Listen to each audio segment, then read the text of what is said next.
Hello everyone, welcome in eShiksha. Start करते हैं अपना mission net GRF.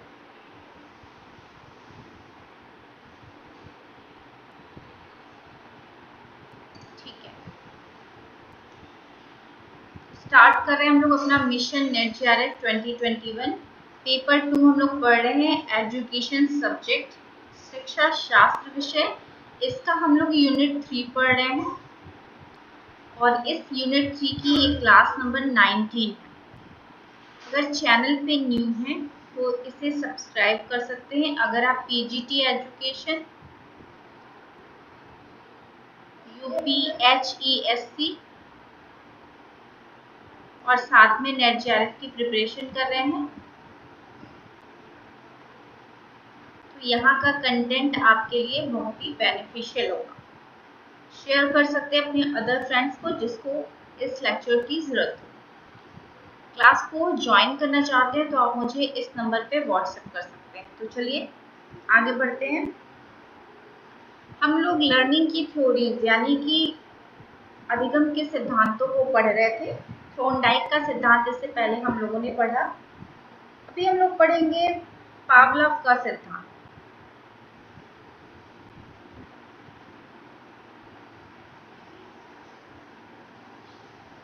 IP sorry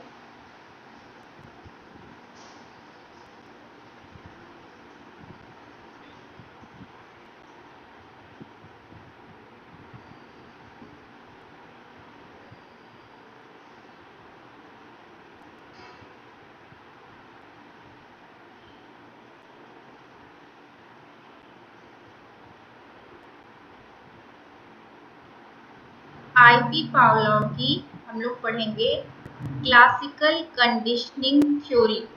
ठीक है, हिंदी इंग्लिश में बस इसका एक यही नाम आप याद रखिएगा।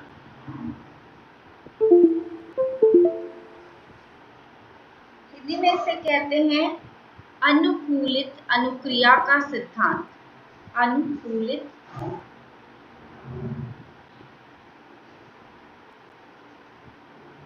अनुक्रिया का सिद्धांत। साथ में आप ध्यान रखिएगा कि इसे संबंध प्रतिक्रिया सिद्धांत भी कहते हैं। संबंध प्रतिक्रिया सिद्धांत,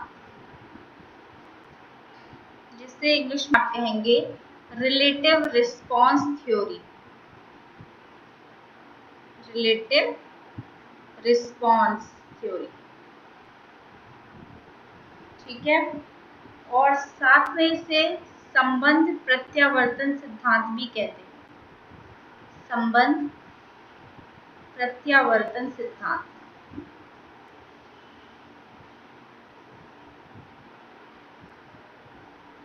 ओके, मैं आपको बता दूं कि ये जो आपकी थ्योरी है इसे एस टाइप थ्योरी भी कहते हैं। क्या कहते हैं? S type theory. और ये सबसे ओल्ड थ्योरी है। क्या है? अधिगम की सबसे पुरानी थ्योरी है। आपके IP पावलोव को इस थ्योरी के लिए 1904 में नोबेल पुरस्कार मिला था, नोबेल प्राइज मिला था। ये सब चीजें ध्यान रखेंगे आप। चलिए आगे बढ़ते हैं।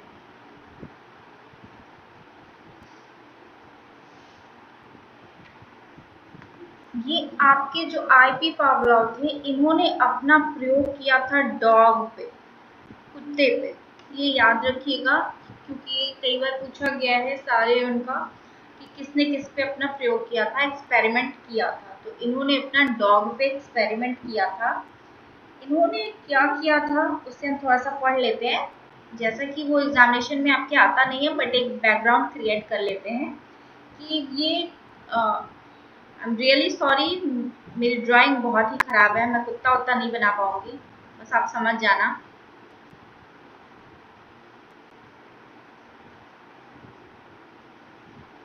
ये डॉग है, बिल्ली जैसा ही लग रहा है। तो ये इस डॉग को खाना देते टाइम यानी भोजन फूड देते टाइम ये क्या करते थे, घंटी बजाते थे, बेल बजाते थे। और जब ये बेल बजाते थे तो इस कुत्ते के मुंह से क्या निकलता था, सलाइवा यानी कि लार निकलती थी। और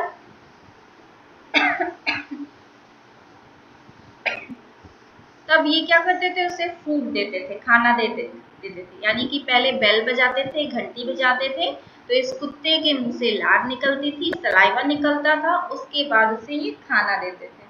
कुछ दिन बाद इन्होंने प्रयोग किया कि सिर्फ बेल बजाया, इन्होंने बेल बजाया बट इसके मुंह से क्या निकला, लार निकला, लेकिन इसे खाना नहीं दिया गया, फूड नहीं दिया गया, केवल घंटी बजाते रहे। और घंटी बजाने के बाद भी कुत्ते के मुंह से लार निकल रही है। तो इसका मतलब है इस कुत्ते ने, इस डॉग ने सीख लिया था कि जब घंटी बजेगी, बेल बजेगी तो मुझे खाना मिलेगा। तो उसे, जैसे कि हम हैं, मान लीजिए हम हैं और उसके बाद मम्मी किचन में है और उसने क्या किया, मम्मी ला के पहले हमारे पास फूड रख देती थी। उसके बाद मम्मी ने क्या किया कि मम्मी जब किचन में जाएगी, कुछ आपकी मैगी बन गई, मैगी बन के तैयार हो गई। मैगी बनते ही मम्मी की आदत हो गई कि मम्मी ये घंटी बजा देगी, बेल बजा देगी। अब इस बेल के बजते ही आपके या हमारे मुंह में पानी, लार जिसे कहते हैं सलाइवा, वो आ जाएगा। ठीक है, उसके ये मम्मी ने ऐसे ही करना स्टार्ट कर दिया। उसके बाद मम्मी क्या करेगी, हमें भूख लगी है बट मम्मी ने मैगी नहीं बनाई, बस घंटी बजा दी, तो भी हमारे मुंह में लार आ जाएगी, सलाइवा आ जाएगी क्योंकि वाह अब मैगी आने वाली है। ठीक है, तो इसी प्रकार कुत्ते के साथ भी, इस डॉग के साथ भी होता था। तो अब इस बेल को और इस लार को, इस सलाइवा को क्या किया, पावलोव ने जोड़ दिया। कहा कि इससे इस डॉग का इस बेल से संबंध स्थापित हो गया है, इस लार का और इस बेल का संबंध है, इसलिए ये बेल जब दबती है तभी इसके मुंह से रिस्पांस निकलता है। रिस्पांस में क्या हो गया, लार निकलती है। प्रतिक्रिया कैसे करता है, लार निकाल के यानी सलाइवा निकल के। तो इस सलाइवा को और इस बेल को इन्होंने जोड़ दिया और इसे ही कहा गया संबंध प्रतिक्रिया का सिद्धांत, यानी कि रिलेटिव रिस्पॉन्स।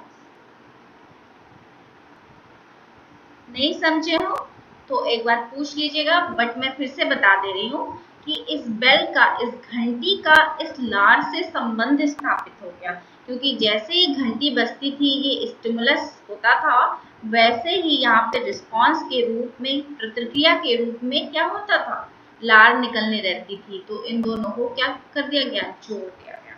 ठीक है, तो इसे क्या कहा गया, रिलेटिव रिस्पॉन्स यानी कि संबंध प्रतिक्रिया। ये तो थी इसकी कथा कहानी। अब कुछ चीजें समझ में नहीं आती हैं, वो है आपका UCS। क्या होता है, UCR फर्स्ट स्टेज में ये किया गया, सेकेंड स्टेज में CS प्लस UCS, और ये क्या रिस्पॉन्स निकला, UCR। मैं समझाती हूँ, परेशान मत होइए, लिख लूँ पहले, फिर CS और CR। ठीक है, तो अब इसे हम समझ लेते हैं कि ये है क्या।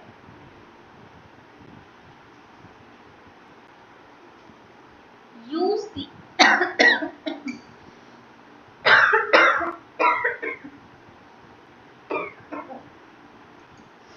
सॉरी, UCS का मतलब होता है, इसे कहते हैं अनकंडीशनल स्टिमुलस। अनकंडीशनल स्टिमुलस को कहते हैं स्वाभाविक उत्तेजक। अनकंडीशनल यानी कि स्वाभाविक, स्टिमुलस उत्तेजक। तो अनकंडीशनल स्टिमुलस जब दिया गया तो क्या निकल के आया? Unconditional response. अब ये क्या हो गया? स्टिमुलस क्या होता है आपका? उत्तेजक। रिस्पॉन्स क्या हो गया? प्रक्रिया। यानी कि यहाँ पे पावलोव ने पहले क्या किया? घंटी को नहीं जोड़ा। स्टिमुलस इनका क्या था? अनकंडीशनल स्टिमुलस भोजन, फूड। इन्होंने फूड दिया तो कुत्ते के मुंह से क्या निकल के आई? अनकंडीशनल रिस्पॉन्स, सलाइवा निकल के आया, लार निकल के आई। इन्होंने खाना दे दिया, इसके मुंह से खाने को देख के लार निकल आई, यानी कि सलाइवा निकल के आई। ये फर्स्ट स्टेज में इन्होंने ऐसा किया। सेकेंड स्टेज में क्या किया इन्होंने? Conditional stimulus. कंडीशनल स्टिमुलस यानी कि घंटी, बेल। इस चीज को याद रखिएगा, घंटी की आवाज। फिर साथ में अनकंडीशनल स्टिमुलस यानी कि फूड। ये जो फूड था आपका अनकंडीशनल स्टिमुलस और अनकंडीशनल स्टिमुलस, यहाँ पे ये जो था इसको इससे CS से यानी कंडीशनल स्टिमुलस, CS को आप क्या कहेंगे?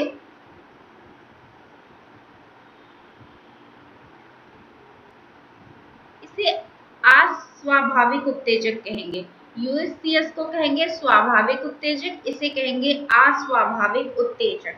तो ये जो अस्वाभाविक उत्तेजक था और साथ में स्वाभाविक उत्तेजक था, इसको जोड़ दिया गया, यानी कि बेल और घंटी दोनों को जोड़ दिया गया।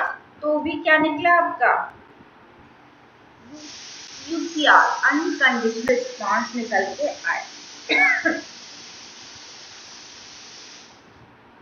ठीक है। फिर थर्ड स्टेज में इन्होंने क्या किया? बेल दबाई, बेल दबाई और यहाँ पे सलाइवा यानी कि लार निकल गया, सलाइवा। इसे कहते हैं कंडीशनल स्टिमुलस यानी कि स्वाभाविक उत्तेजक। ये याद रखिएगा किसको क्या कहते हैं। फिर क्या निकल के आया? अस्वाभाविक उत्तेजक। अस्वाभाविक उत्तेजक दिया तो अस्वाभाविक रिस्पॉन्स यानी कि अस्वाभाविक प्रतिक्रिया निकल के आई। तो ये स्टेज आप याद रखिएगा। इसमें किसको क्या कहते हैं ये जानना जरूरी है, हमारे एग्जामिनेशन में यही जाता है। फिर कुछ चीजें और हैं जो आपके बुक में बहुत ढेर सारी चीजें दी होंगी, इससे अभी तक कोई क्वेश्चन नहीं बना है। ठीक है, तो मैं देख के बताती हूँ और आपको उसमें क्या पढ़ना है। चलिए, अब एक क्वेश्चन बनता है आपके नेट JRF में हर साल या फिर ऑल्टरनेट ईयर्स करके बनता है, बट बनता है। लेकिन मेरे पास 2-3 बुक है, इसमें इससे रिलेटेड कुछ दिया नहीं था, इसलिए मैंने इसे मर्ज करके बनाया है। इससे क्वेश्चन आता है कि आपका जो क्लासिकल कंडीशनिंग है, अनुबंधित अनुक्रिया का जो सिद्धांत है आपका क्लासिकल वाला, इसे क्या कहते हैं हिंदी में? अनुकूलित अनुक्रिया का सिद्धांत। और साथ में इसका रिलेशन, जैसे कि इस बेल को, इस घंटी को, जो CS है आपका, और साथ में जो आपका फूड है, खाना, UCS, अनकंडीशनल स्टिमुलस, इन दोनों को कैसे जोड़े आपस में, इन दोनों को कैसे जोड़े और कौन सा बेस्ट होता है, इसके बारे में क्वेश्चन पूछा जाता है। तो आपके जो पावलोव महोदय हैं, इसके 5 प्रकार बताएं, 5 टाइप्स बताएं। इसमें बताएगा कि बेल को कितनी देर पहले बजाएं या कब बजाएं, कितनी देर के लिए बजाएं। ठीक है, इसलिए बेल को और फूड को क्या किया गया है? जोड़ने का प्रयत्न किया गया है, प्रयास किया गया है। इसके लिए पावलोव ने 5 तरीके बताए हैं। तो मैं हिंदी वाले बच्चों से कहना चाहूँगी कि बुक में हिंदी की मुझे इसके बारे में कुछ भी नहीं मिला है, सो आप ये इंग्लिश में ही इसको लर्न कर लीजिएगा। जो मैं इसकी हेडिंग बता रही हूँ बहुत ईजी सा है, क्योंकि इससे क्वेश्चन बनता है। फॉरवर्ड कंडीशनिंग,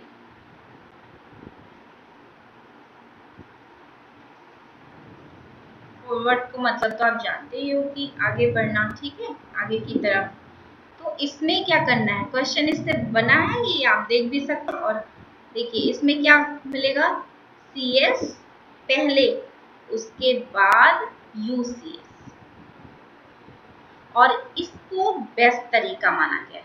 इसमें कुछ टाइम का डिफरेंस होता है, यानी कि आपका ये घंटी बजाई 9 बजे, इन्होंने घंटी बजाई 9 बजे घंटी बजाई और 9:05 पे खाना दे दिया इसको, ठीक है। ये टाइम इतना गैप रखा, तो कुत्ते को पता है कि घंटी बजी, बस खाना मेरा आ रहा होगा, प्लेट लेके चलो, समझ गए। तो ये CS पहले होता है और UCS बाद में होता है। इसे कहते हैं फॉरवर्ड कंडीशनिंग, और ये सबसे बेस्ट तरीका है, ठीक है। फिर दूसरे में आपका आएगा बैकवर्ड कंडीशनिंग। बैकवर्ड कंडीशनिंग, इसमें क्या होगा, UCS पहले दे दिया जाएगा, CS बाद में। अब आप बताओ, जब आप खाना, UCS का मतलब हो गया अनकंडीशनल स्टिमुलस, जब आपने भोजन को, इस फूड को पहले दे दिया, तो घंटी बजाने का बाद में क्या मतलब बनता है, बजाते रहो बजाते रहो।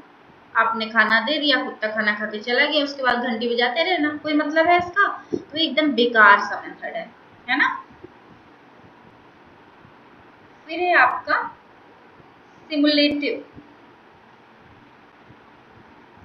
सिमुलेटिव कहते हैं इसे। इसमें क्या क्या इन्होंने CS को और UCS को साथ साथ दे दिया,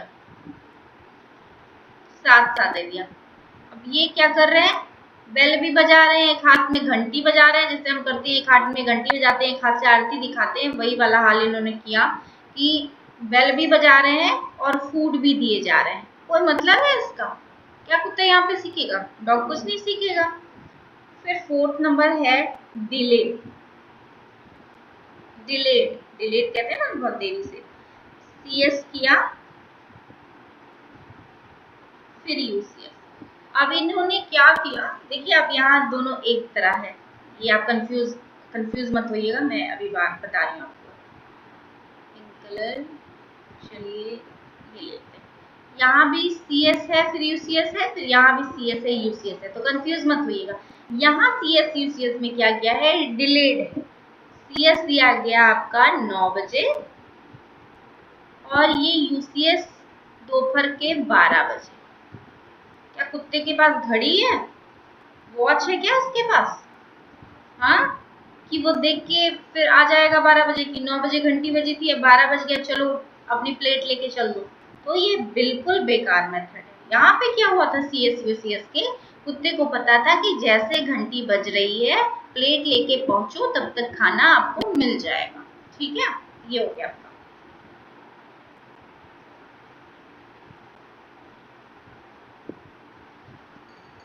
इस चीज को मैंने सारे प्रीवियस ईयर के क्वेश्चन पेपर से लेके बनाया है, तो ध्यान रखिएगा, इससे क्वेश्चन बनता ही बनता है। बुक में तो मुझे ये नहीं मिला। ट्रेस, अब ये ट्रेस क्या होता है, ट्रेस होता है, यहाँ भी CS पहले दिया गया, UCS दिया गया, और यहाँ से ये क्वेश्चन बनता है कि ट्रेस होता क्या है, ये CS UCS को जोड़ना, यानी कि मुझे CS अभी बेल बजा है तो खाना मिलने वाला है, इसको कुत्ता यहाँ पे जोड़ रहा है। ये तरीका नहीं, एक तरीके से हुआ, ये समझ पे डिपेंड हो गया कुत्ते के कि CS हो गया, घंटी बज गई, खाना मिलने वाला, जस्ट लाइक फॉरवर्ड कंडीशनिंग, है ना। तो इसमें से बेस्ट अगर पूछा जाता है कौन सा है, तो ये आपका फॉरवर्ड कंडीशनिंग है, या फिर आपसे पूछा जा सकता है किसमें पहले क्या आता है। तो आप ये परेशान मत होइएगा कि कुछ चीजें सेम है, तो कुछ चीजें सेम है, वहां से नहीं आएगा, है ना। प्रीवियस के क्वेश्चन करा दूंगी तो आप समझ जाओगे। बाकी इसको आप नोट कर लेना कि किसमें क्या है पहले, किसमें क्या बाद है, कब ट्रेस करना है, कब क्या डिले है, ये सब चीजें नोट कर लेना। तो एक चीज और कि जितना ही टाइम कम होगा, बेल बजने के बाद भोजन, फूड जब मिल जाएगा, उसके बीच में जितना ही कम टाइम होगा, उतना ही जल्दी कुत्ता सीखेगा, है ना। अब इससे एक क्वेश्चन और बनता है, वो भी मैं करवा दे रही हूँ। इससे क्वेश्चन बना था कि इंडिपेंडेंट वेरिएबल क्या होते हैं। ओके, इसमें इस थ्योरी में इंडिपेंडेंट वेरिएबल कौन से हैं, क्या होते हैं, वो तो हम बाद में पढ़ेंगे जब हम रिसर्च पढ़ेंगे। लेकिन इंडिपेंडेंट वेरिएबल है कौन से आपके इस थ्योरी में, ये पूछा गया है। मुझे लग रहा है 2 बार तो पूछा गया। तो आपको समझ जाना चाहिए कि जितने भी पेयर हो रहे हैं CS और प्लस UCS, जितने भी पेयर हो रहे हैं वो हैं आपके इंडिपेंडेंट वेरिएबल। CS क्या हो गया आपका, कंडीशनल स्टिमुलस यानी कि आपके बेल, प्लस आपका UCS अनकंडीशनल जो आपका स्टिमुलस है यानी फूड। कि जितने बार पेयर हो रहे हैं, जितना आ रहा है, ये आपके हैं इंडिपेंडेंट वेरिएबल। मेनली आपका बेल और आपका फूड इंडिपेंडेंट वेरिएबल है।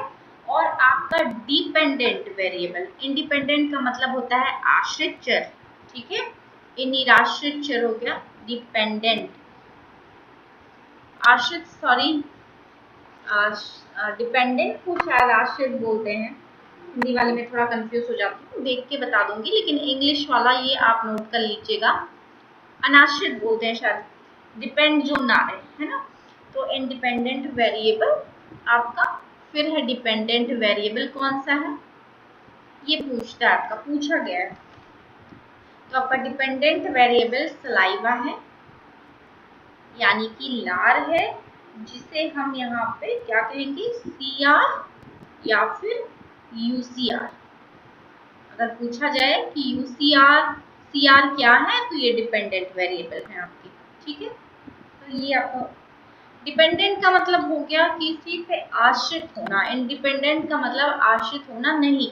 तो सलाइवा, जब तक कि घंटी नहीं बजती है या फूड नहीं मिलता है, सलाइवा नहीं निकलता है ना। तो ये किस पे डिपेंड है, फूड पे या फिर बेल पे। तो ये हो गया आपका डिपेंडेंट वेरिएबल। तो CR UCR dependent, CS UCS आपका इंडिपेंडेंट, इसको नोट कर लीजिएगा। चलिए, इसमें आपको इतना ही पढ़ना था। जितना क्वेश्चन अभी तक बना है इससे, उस तरीके का मैंने सारा कॉन्सेप्ट आपका पढ़ा दिया। कुछ अगर दिक्कत लगी तो आप मुझे फिर से कांटेक्ट कर सकते हैं, कभी भी कांटेक्ट कर सकते हैं।